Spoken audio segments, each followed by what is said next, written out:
Hello friends, welcome back to my channel. Friends, మీకు మా video నచ్చినట్లయితే వీడియోని లైక్ చేయండి, అలాగే ఛానల్ని సబ్స్క్రైబ్ చేసుకోండి. ఈ వీడియో చాలా ఇంట్రెస్టింగ్గా ఉండబోతుంది, తప్పకుండా చివరి వరకు చూడండి. ఇక వీడియోలోకి వెళ్ళినట్లయితే జీవన అలేఖ్య మనసుని పూర్తిగా మార్చేస్తుంది. ఆనంది మీద అలేఖ్యకి ఉన్న ప్రేమని కాస్త పగగా మార్చేసి ఎలాగైనా ఆదిత్యని సొంతం చేసుకోమని చెప్తుంది. అలేఖ్య కూడా జీవన మాటలు నమ్మి ఆనందిని ఆదిత్య జీవితంలో నుండి పంపించేసి ఆదిత్యని పెళ్లి చేసుకోవాలని నాటకాలు ఆడుతూ ఉంటుంది. అందుకోసం ఎలాగైనా ఆదిత్యకి దగ్గరవ్వాలని అలేఖ్య అనుకుంటూ ఉంటుంది. కావాలనే ఆనంది తన బెడ్రూమ్లో ఆఫీస్ వర్క్ చేసుకుంటూ ఉంటే ఇక అలేఖ్య మాత్రం కిచెన్లోకి వెళ్ళి కాఫీ పెట్టుకున్నట్లు నటిస్తూ ఉంటుంది.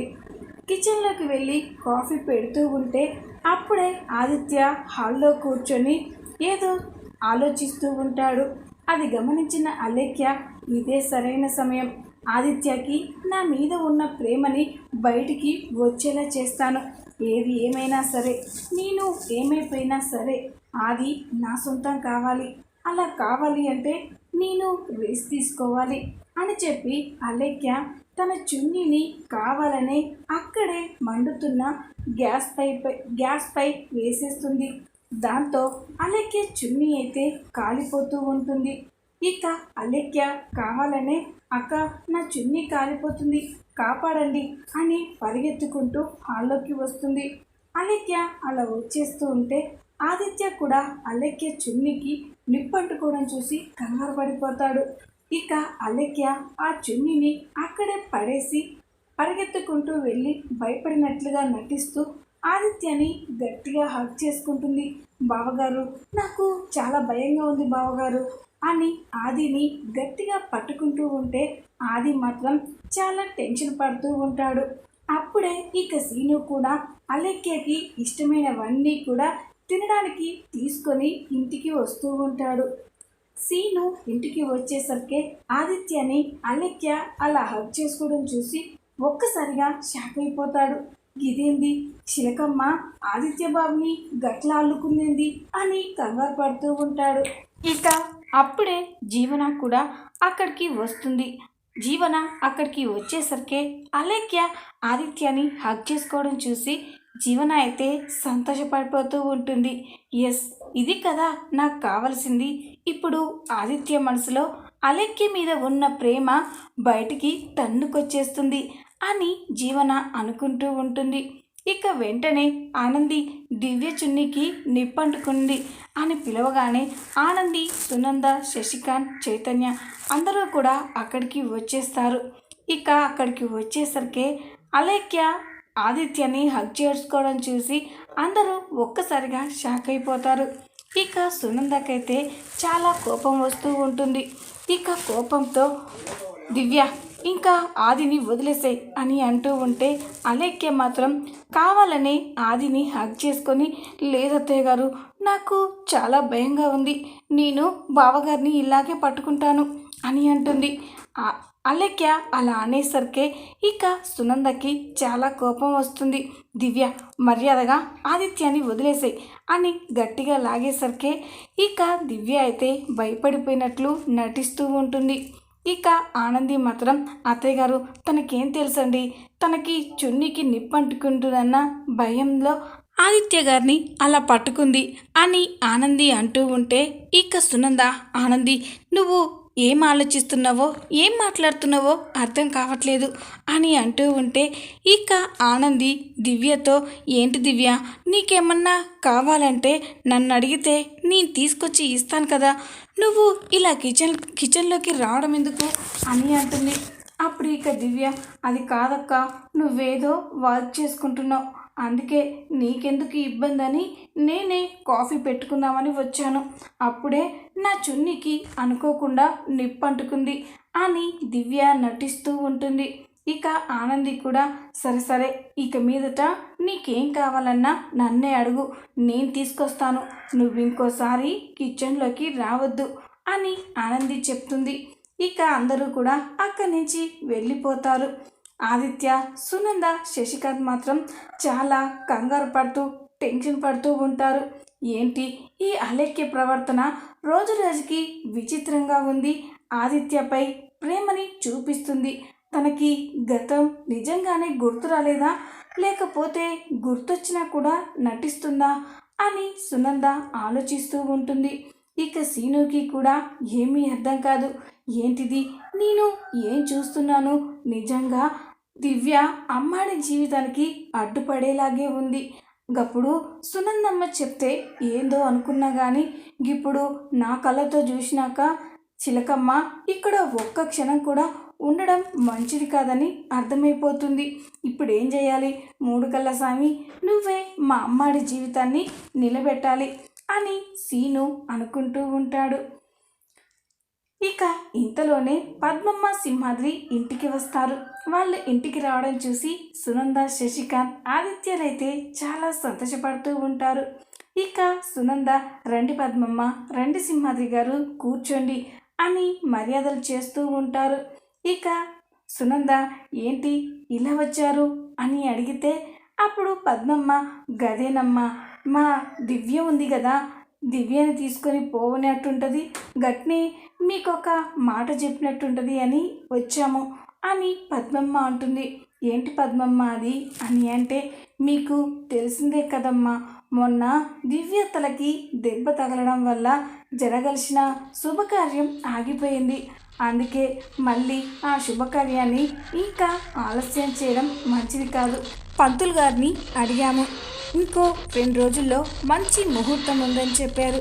మీరు ఆ శుభకార్యానికి కావలసిన ఏర్పాట్లు చూడండి, మేము మా బిడ్డ దివ్యాన్ని తీసుకొని ఇంటికి పోతాం అని చెప్పగానే ఇక సునంద, శశికాంత్ అయితే సంతోషపడిపోతూ ఉంటారు. అలాగే పద్మమ్మ, ముందు మీరు దివ్యని ఇక్కడి నుంచి తీసుకెళ్ళండి. దివ్య ఉండడం వల్ల ఇక్కడ పిల్లలిద్దరూ విడివిడిగా ఉండాల్సి వస్తుంది. అదే మీరు దివ్యని తీసుకొని వెళ్ళిపోతే ఇక్కడ అంతా సర్దుకుంటుంది అని చెప్పగానే ఇక పద్మమ్మ, సింహాద్రి దివ్యని తీసుకుపోనికి ఆనంది గది దగ్గరికి వస్తూ ఉంటారు. ఇక గదిలోకి వచ్చేసరికి దివ్య, ఆనంది ఇద్దరు కూడా మాట్లాడుకుంటూ ఉంటారు.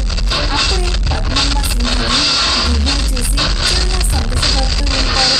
బిడ్డ దివ్య అని పిలవగానే దివ్య సింహాద్రి, పద్మమ్మలని చూసి ఒక్కసారిగా షాక్ అయిపోతుంది. ఇక ఆనంది మాత్రం సంతోషపడిపోతూ ఉంటుంది. అమ్మ, నాయన, మీరేంది ఉన్న పలంగా గిట్లొచ్చిర్రు అని అంటూ ఉంటే, ఏదో మిమ్మల్ని చూసిపోనికి వచ్చినాం బిడ్డ అని అంటూ ఉంటే అలేఖ్య మాత్రం చాలా టెన్షన్ పడుతూ ఉంటుంది. ఇదేంటి, ఈ సింహాద్రి, పద్మమ్మ ఈడికి ఎందుకు వచ్చిండ్రు అంటే నన్ను తీసుకుపోనికి వచ్చిర్రా అని కంగారు పడుతూ ఉంటుంది. ఇక సింహాద్రి, పద్మమ్మ దివ్య దగ్గరికి వచ్చి, బిడ్డ ఎట్లున్నావు, మంచిగున్నావా అని అంటే, మంచిగానే ఉన్నాను పెద్దనాన్న అని అంటుంది.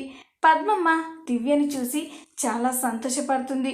బిడ్డ, నువ్వు మన ఇంటి తాన ఉన్నప్పటికంటే ఇప్పుడు చాలా మంచిగా ఉన్నావమ్మా అని అంటే ఇక అలేఖ్య కూడా నవ్వుకుంటూ ఉంటుంది.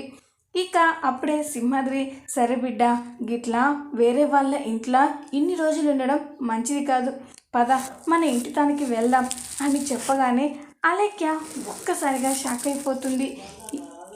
నేను రాను పెద్దనాన్న, నేను అక్క దగ్గరే ఉంటాను అని అంటుంది. అప్పుడు పద్మమ్మ, గట్ల కాదు బిడ్డ, ఇక్కడ అక్క ఇంట్లో ఉండడం మంచిది కాదమ్మా, అందుకే ఎవరింటి దగ్గర వాళ్ళు ఉండాలి, మన ఇల్లు, మనకు ఇల్లుంది కదా, అక్కడ ఉందాం పదమ్మా అని పద్మమ్మ అంటుంది. అప్పుడే ఆనంది, అమ్మ, నేను చెప్పిన కదా, అక్కడ వాతావరణం అంతా కూడా దివ్యకి పడదని డాక్టర్స్ చెప్పారు కదా, ఇంకొన్ని రోజులు కోలుకున్నంత వరకు దివ్య నా తానే ఉంటుంది, నాకు ఆదిత్య గారికి ఎలాంటి ఇబ్బంది లేదమ్మా అని అంటూ ఉంటే ఇక పద్మమ్మ, సింహాద్రికి అయితే చాలా కోపం వస్తూ ఉంటుంది. ఇక పద్మమ్మ, గట్ల కాదు బిడ్డ, నీకు ఎట్లా చెప్పాలి, ఇంకో 2 రోజుల్లో మంచి ముహూర్తం ఉందని మీ శోభనానికి ముహూర్తాలు పెట్టించా, ఆ టైంలో మళ్ళీ దివ్య ఇక్కడ ఉండడం మంచిది కాదమ్మా అని చెప్తూ ఉంటే ఇక ఆనంది సిగ్గుపడిపోతూ ఉంటుంది. ఆదిత్య, ఆనందిలకి శోభనం జరిపిస్తున్నారని తెలుసుకొని అలేఖ్య కోపంతో రగిలిపోతూ ఉంటుంది. ఇక పద్మమ్మ పదబిడ్డ ఇక్కడ ఎక్కువసేపు ఉండడం మంచిది కాదు అని అంటే, లేదు పెద్దమ్మ నేను రాను అని మారం చేస్తూ ఉంటుంది. ఇక ఆనంది కూడా, చూడు దివ్య, నువ్వు ఇప్పుడు మన ఇంటికి పోయి 2 రోజులుండు, తర్వాత మళ్ళీ నేనే తీసుకొచ్చి ఇక్కడ మనం కలిసి ఉందాం అని అంటుంది. అప్పుడు అలేఖ్య, అంటే నీకు ఆదిత్యకి శోభనం జరిగిపోయిన తర్వాత నన్ను ఇక్కడికి తీసుకొస్తానంటున్నావా ఆనంది? అలా జరగడానికి వీల్లేదు. నువ్వు ఆదిత్యకి సొంతం కాకూడదు అని కోపంగా అనుకుంటూ ఉంటుంది. ఇక పద్మమ్మ, పదబిడ్డ ఎందుకు గిట్ల మారం చేస్తావు అని దివ్యని బలవంతంగా లాక్కెళ్తూ ఉంటారు. అది చూసి సునంద, శశికాంత్లు అయితే సంతోషపడిపోతూ ఉంటారు. ఆనంది, నాయన పోనీలే దివ్యని ఇక్కడే ఉంచంటే, చెప్పినా కదా బిడ్డ 2 రోజుల తర్వాత మళ్ళీ వస్తుందిలే అని దివ్యని లాక్కెళ్తూ ఉంటారు. అప్పుడే జీవన వాళ్ళకి అడ్డుగా వచ్చి, ఏంటి దౌర్జన్యం, దివ్య రానంటున్నా కూడా ఎందుకు మీరలా బలవంతంగా లాక్కెళ్తున్నారు అని జీవన అంటే, ఇక సునందకి చాలా కోపం వస్తుంది. జీవన, ఇది నీకు సంబంధం లేని విషయం, నువ్వు ఇందులో కలగజేసుకోకు. సింహాద్రి, పద్మమ్మ, మీరు దివ్యని తీసుకెళ్ళిపోండి అని చెప్పగానే ఇక జీవన, అలెక్కి అయితే షాక్ అయిపోతారు. ఇక ఆదిత్య కూడా ఇదంతా పట్టించుకోకుండా కోపంగానే చూస్తూ ఉంటాడు. అలెక్కి మాత్రం, బావగారు, అక్క నన్ను పంపించొద్దు, నేను ఇక్కడే ఉంటాను అని అరుస్తున్నా కూడా సింహాద్రి, పద్మమ్మ దివ్యని బలవంతంగా ఇంటికి తీసుకెళ్తారు. దాంతో ఇక జీవన, అలేఖ్యకి చాలా కోపం వస్తూ ఉంటుంది. సునంద, శశికాంత్లు అయితే చాలా రిలాక్స్గా ఫీల్ అయిపోతారు. ఇక శశికాంత్, సునంద, దివ్య ఇప్పుడు ఇంట్లో లేదు కాబట్టి ఆనంది, ఆదిత్యలని ఒక్కటి చేసి వాళ్ళిద్దరి మధ్య సాన్నిధ్యం పెరిగేలా చేయాలి.